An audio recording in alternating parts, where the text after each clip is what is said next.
ശാന്തിക്കും സമാധാനത്തിനും വേണ്ടി ആണ്ടോടാണ്ട് നടത്തിപ്പോരുന്ന chess championship Wagah ബോർഡറിൽ വെടിശബ്ദങ്ങൾ മുഴക്കിക്കൊണ്ട് ആരംഭിച്ചു.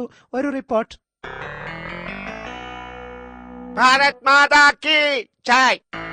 ജോർജ് ബുഷ് മാതാ കി ജയ്. നമ്മുടെ ഈ സൗഹൃദം അടിപിടി അണുബോംബ് വെടിയുണ്ടകൾക്കിടയിലും നീണാൽ വീഴട്ടെ അല്ല വാഴട്ടെ. എന്നാ അങ്ങനെ ആട്ടെ. അപ്പോൾ നമുക്ക് കളി തുടങ്ങാം. ഹാംജി, ഞാൻ കാലാളിനെ നീക്കിയിരിക്കുന്നു. സമാധാനത്തിന്റെ വെള്ളപ്രാവ് മുട്ടയിടാൻ വേണ്ടി.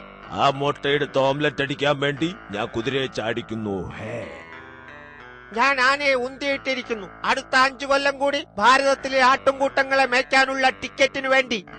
ആ ആട്ടുംകൂട്ടങ്ങളെ പിടിച്ച് ബിരിയാണി വെക്കാൻ വേണ്ടി ഞാൻ കാലാളിനെ തൊഴിക്കുന്നു.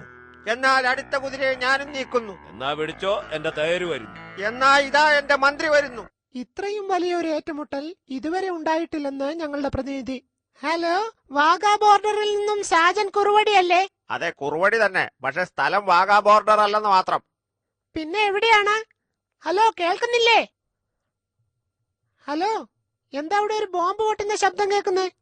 അത് ബോംബ് പൊട്ടുന്നതല്ല, എന്റെ ഹൃദയം ഇടിക്കുന്നതാ. ഇപ്പൊ എവിടെയുണ്ട്? ഞാനിപ്പോ വാഗാ ബോർഡറിൽ നിന്നും 100 കിലോമീറ്റർ അകലെയുള്ള ഒരു ഗുഹയിൽ ഒളിച്ചിരുന്ന് റിപ്പോർട്ട് എഴുതി ഉണ്ടായിക്കൊണ്ടിരിക്കുക. Okay, thank you Sajan Kuruvadi. ഞങ്ങളുടെ റിപ്പോർട്ടർക്ക് അവിടെ എത്തിച്ചേരാൻ സാധിച്ചില്ലെങ്കിലും നമുക്ക് കളിയിലേക്ക് കടക്കാം.